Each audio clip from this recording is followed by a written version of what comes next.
फूलों का शहर पेशावर, जिसका नाम इतिहास के पन्नों पर सुनहरे अल्फाज में लिखा जाता है। ये वही शहर है जहां हिंदी फिल्म इंडस्ट्री के मशहूर एक्टर और पहले सुपरस्टार दिलीप कुमार साहब का जन्म हुआ। 11 दिसंबर 1922 को पश्तून खानदान में लाला गुलाम सरवर खान और आयशा बेगम के घर एक बेटा पैदा हुआ, जिसका नाम मोहम्मद यूसुफ खान रखा गया, जो बाद में दिलीप कुमार के नाम से जाने जाते हैं। दिलीप कुमार 12 भाई बहनों में चौथे नंबर के थे। उनके 5 भाई, जिनके नाम नासिर खान, एहसान खान, असलम खान, नूर मोहम्मद और अयूब सरवर हैं। वहीं उनकी 6 बहनें थीं, जिनके नाम हैं फौजिया खान, सकीना खान, ताज खान, फरीजा खान, सईदा खान और अख्तर आसिफ हैं। दिलीप कुमार देखने में पतले दुबले मगर निहायती खूबसूरत थे। बचपन से ही उनको फुटबॉल खेलने का बहुत शौक था, जबकि उनके पिता सरवर खान को उनका फुटबॉल खेलना बिल्कुल भी पसंद नहीं था। वो चाहते थे कि उनका बेटा शतरंज खेले। इसके लिए उनके पिता ने बहुत कोशिश की मगर नाकाम रहे, क्योंकि दिलीप कुमार शतरंज नहीं फुटबॉल खेलना पसंद करते थे। लिहाजा उनको उनके शौक से कोई दूर नहीं कर सका। दिलीप कुमार का घर पेशावर के किस्सा खानी बाजार में था। पेशावर के मध्य में स्थित किस्सा खानी बाजार पेशावर का सबसे प्रसिद्ध बाजार है। प्राचीन काल में यहाँ व्यापारी आया करते थे और दिन और रात दोनों समय व्यापार करते थे। ये व्यापारी रात में आग के चारों ओर बैठकर कहवा पीते हुए कहानियां सुनते थे। इस तरह से बाजार का नाम स्टोरी टेलर्स बाजार पड़ गया। उस समय यहाँ कुशल कथाकार हुआ करते थे। व्यापारी उनसे उनकी कहानियां सुना करते और अपनी कहानियां भी स्थानीय लोगों को सुनाया करते थे। आजादी से पहले पेशावर भी हिंदुस्तान का ही हिस्सा था, बाद में पाकिस्तान में चला गया। बंटवारे से पहले दिलीप कुमार के पिता सरवर खान अपने परिवार के साथ बॉम्बे आकर बस गए। उनके पिता ने पहले मोहम्मद अली रोड स्थित 4थी मंजिल पर एक घर किराए पर लिया, मगर वो इलाका बहुत भीड़ भाड़ वाला था। जिस मंजिल पर वो रहते थे वहां बहुत सारी फैमिली रहती थी। दिलीप कुमार की मां आयशा बेगम को वहां रहने में बहुत परेशानी हो रही थी, क्योंकि वो बीमार रहती थी। इसलिए डॉक्टर की सलाह पर आयशा बेगम की खातिर ये तय किया गया कि बॉम्बे के सूखे मौसम से कहीं दूर जाकर बसा जाए। लिहाजा लाला गुलाम सरवर खान अपनी बीवी और बच्चों को लेकर बॉम्बे छोड़कर देवलाली चले गए। देवलाली एक कस्बा है जो नासिक से 65 किलोमीटर दूर है। जिस वक्त लाला गुलाम सरवर खान अपने परिवार के साथ यहाँ आए, उस वक्त यूसुफ खान यानी दिलीप कुमार की उम्र महज 6 साल थी।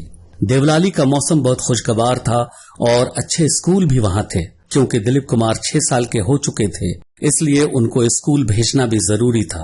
बहरहाल देवलाली के सबसे मशहूर बर्नेस स्कूल में उनका दाखिला कराया गया। वो एक इंग्लिश मीडियम स्कूल था, मगर उनका मन पढ़ाई लिखाई से ज्यादा खेल कूद में लगता था। वो पढ़ते कम थे, खेलते ज्यादा थे।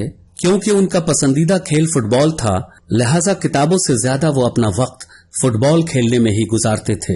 दूसरे विश्व युद्ध के दौरान देवलाली सैनिक छावनी में तब्दील हो गया। वहां जो बड़ी बड़ी इमारतें थीं, उनमें से ज्यादातर इमारतों पर अंग्रेजी हुकूमत ने अपना कब्जा कर लिया था। इन हालात में खान परिवार के सामने देवलाली को भी छोड़ने की नौबत आ गई।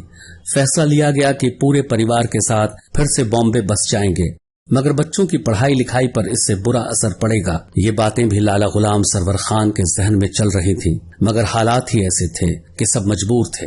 बहरहाल दिलीप कुमार को स्कूल छोड़ना पड़ा और अपने माँ बाप और भाई बहनों के साथ बॉम्बे आ गए। बांद्रा के पालीमाला रोड पर एक किराए के घर में अपने परिवार के साथ रहने लगे।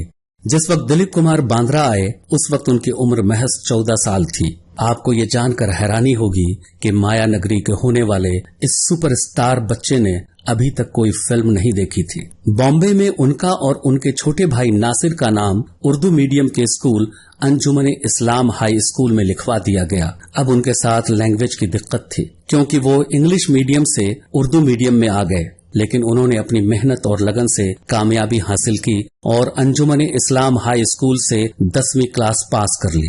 आगे की पढ़ाई के लिए उनका एडमिशन बॉम्बे के ही विल्सन कॉलेज में हुआ। उनके पिता चाहते थे कि वे साइंस से ग्रेजुएशन करें, लेकिन दिलीप कुमार का मन कुछ और ही करने का था। उन्होंने यहाँ एक लिटरेरी सोसाइटी ज्वाइन कर ली।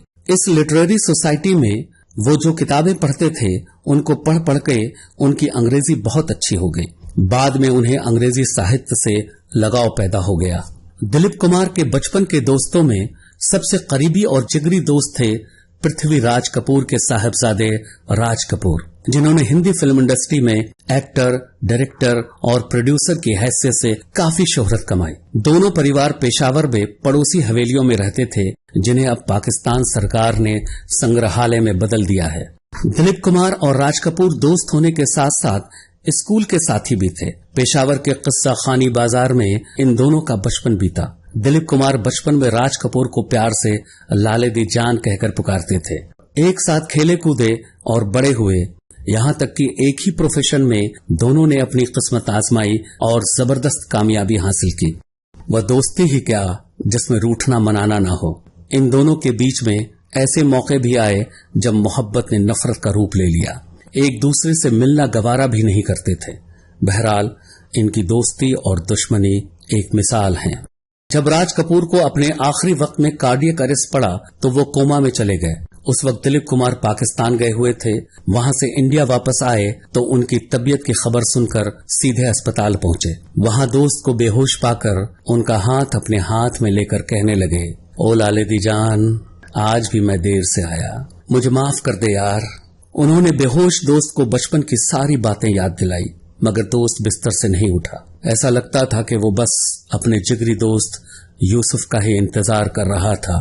दिलीप कुमार की जिंदगी में बहुत उतार चढ़ाव आए। अपने ही पिता से कई बार अनबन भी हुई, जिसकी वजह से उन्हें घर भी छोड़ना पड़ा।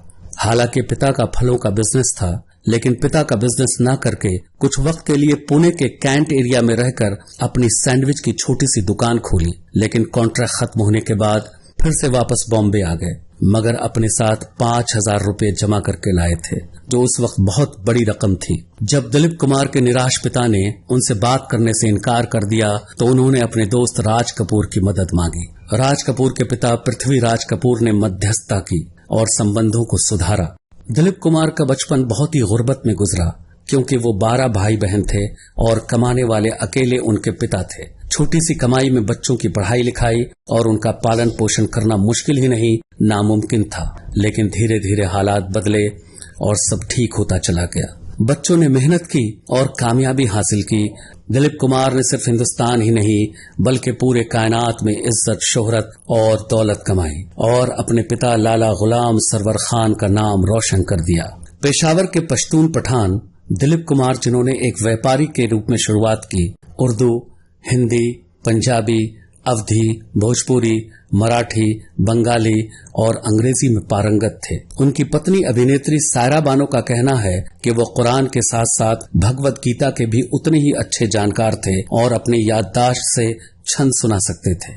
उन्होंने दिलीप कुमार की आत्मकथा the substance and the shadow की प्रस्तावना में लिखा कि उनकी धर्म निरपेक्ष मान्यताएं सीधे उनके दिल से और सभी धर्मों, जातियों, समुदायों और पंथों के प्रति उनके सम्मान से निकलती हैं। जब तक दुनिया रहेगी तब तक इस देश का ये लाल यूसुफ खान का नाम अमर रहेगा।